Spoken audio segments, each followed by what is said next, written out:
আজই ডাউনলোড করুন আর এনজয় করুন আপনার পছন্দের শো। যদি 9টার মধ্যে অফিসে না ঢোকো তাহলে আমি ধরে নেবো তুমি আগের মতো আমাকে ভালোবাসো।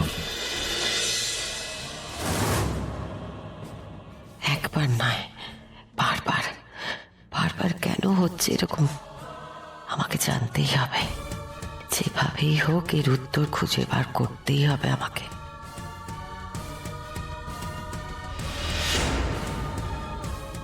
বড় মা বেরোলেন, কিন্তু এত রাতে উনি কোথায় গেলেন? অপর্ণা, আমি বলছি তো তুমি একদম ঠিক করেছো। যেটা করা উচিত সেটাই তুমি করেছো, এর মধ্যে কোনো ভুল নেই। তুমি এখন কদিন আমার সাথেই থাকো। আমার তো ভেবেই কি ভালো লাগছে আমরা দুই যা একসাথে থাকবো। তাতে তো আমাদের আন্ডারস্ট্যান্ডিংটাও আরো ভালো হয়ে যাবে, তাই না? কিন্তু একটাই ব্যাপার, তোমার সদ্য সদ্য বিয়ে হয়েছে, পরের জন্য তো মনটা কেমন কেমন করবেই। কিন্তু তাও অপর্ণা, তুমি না একদম যাবে না আর্যদার ঘরে। খুব বড় ভুল করেছে, বুঝেছো?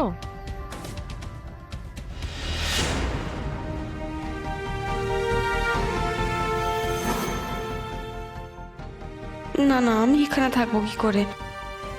আমার তো এক্ষুনি ওনার কাছে চলে যেতে ইচ্ছে করছে। উনি কষ্ট পেয়েছেন, আমি এত অভিমান না দেখালেই পারতাম। ঠিক হলো না এটা, একদম না।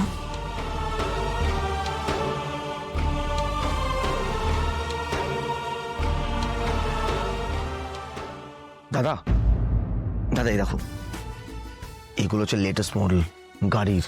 তুমি না এগুলো শেষে গিফট করো। আমি তো বিয়ের পর মানসির আগে ভাবেই ভাঙাতাম। তুমি যদি ওকে গাড়ি গিফট না করো তাহলে কোনো গেম কনসোল দাও বা হিরের আংটি। কিন্তু অপর্ণা এইসব পছন্দ করে না, ভালো লাগবে না। ওর যদি সব ভালো না লাগে তাহলে এমন কিছু গিফট করো যেটা ওর ভালো লাগে, যেটা শেষ পছন্দ করে, তাই না? যেটা ও চায়। ও কি চায় সেটাই আমার জানা নেই। জানা নেই মানে? অপর্ণা একটু অন্য রকমের, তুমি বুঝবে না। আচ্ছা ঠিক আছে, আমি অন্য কিছু ভাবছি। দাঁড়াও, আমি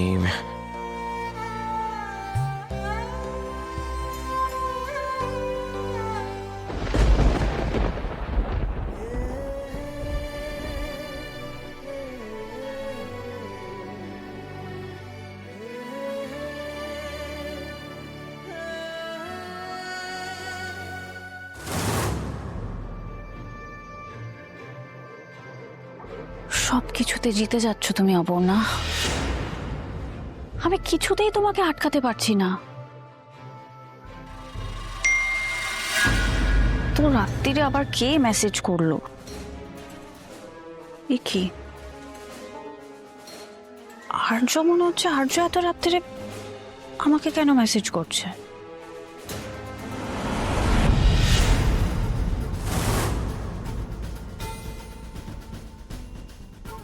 দাদা প্লে স্টেশন নিয়ে আসবো, খেলবে? দাঁড়াও নিয়ে আসছি। এই এত রাত্রে শোনো অর্ক,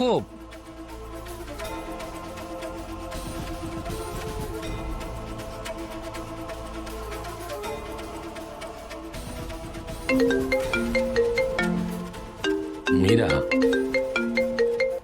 ইয়েস মীরা। স্যার, আমাকে এই ছবিটা পাঠানোর কি মানে একটু বলবে?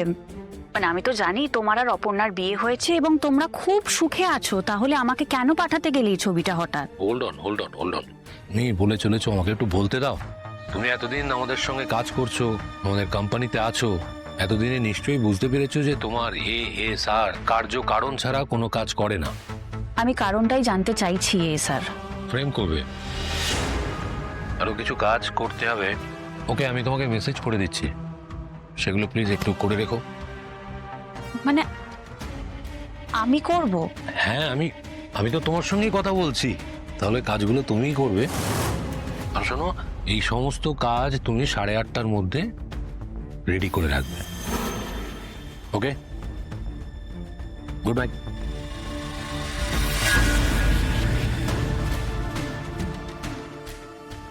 আমি আমি বুঝতে পারি না কেন আমাকে দিয়েই আর্য এসব কিছু করায়, আমাকেই পায় এসব করাতে। সত্যি কথা বলতে আমি না ভাবতেই পারিনি তুমি এত সুন্দর করে সব রান্না বান্না করবে, কিন্তু সত্যি বলছি সবকিছু দারুণ হয়েছিল।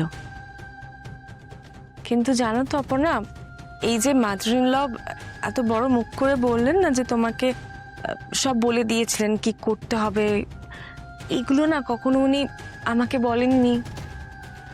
আসলে আমার রান্না বান্না নিয়ে খুব একটা ইন্টারেস্ট নাই তো, কিন্তু উনিও না নিজে থেকে কখনো আমায় কিছু বলেননি। আমি কি একবার যাব? মন বলছে যাওয়া উচিত, কথা বলা উচিত ওনার সাথে, কিন্তু কিন্তু মানসি দিকে কি বলবো?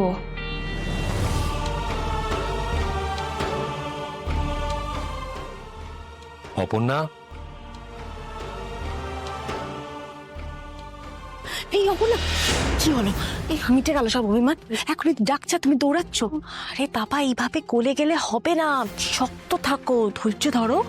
উনি বোধহয় কিছু বলতে চাইছেন আমাকে, আমি একবার যাই প্লিজ। সেটা তুমি আগেই বললে, তুমি শুনবে না, তাহলে যাচ্ছ কেন? আরে বাবা, একটু পস্তাক না, একটু বুঝুক। এদিকে এসো, এদিকে এসো না। অপর্ণা, আর্যদা, অপর্ণা শুয়ে পড়েছে, এখন যেতে পারবে না। ও ঘুমিয়ে পড়েনি আমি জানি। 1 মিনিট সময় নেবো। এটা ঠিক হচ্ছে না, আমি একবার যাই please please please please please. বলেছে না।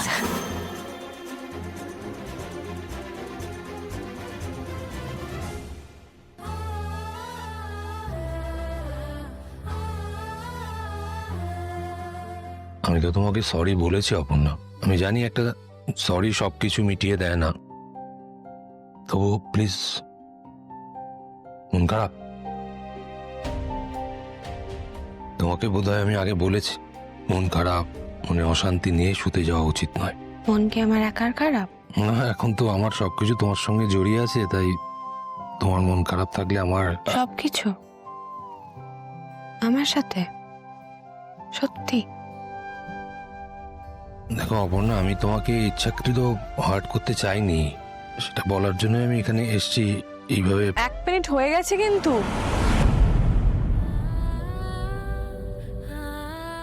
অনেক রাত হয়েছে, আপনি যান, শুয়ে পড়ুন, পরে কথা হবে। বাই দ্য ওয়ে, কালকে তোমার বিয়ের পর প্রথম অফিস, 9টার মধ্যে অফিসে পৌঁছে যেও। তোমার রাগ অভিমান সবকিছু দূর করে দেবো। 9টার কিন্তু পরে নয়, 9টার মধ্যে অফিসে ঢোকো। যদি 9টার মধ্যে অফিসে না ঢোকো তাহলে আমি ধরে নেবো তুমি আগের মতো আমাকে ভালোবাসো আর আমাকে ক্ষমা করো। Good night. আসবো স্যার, আসবো।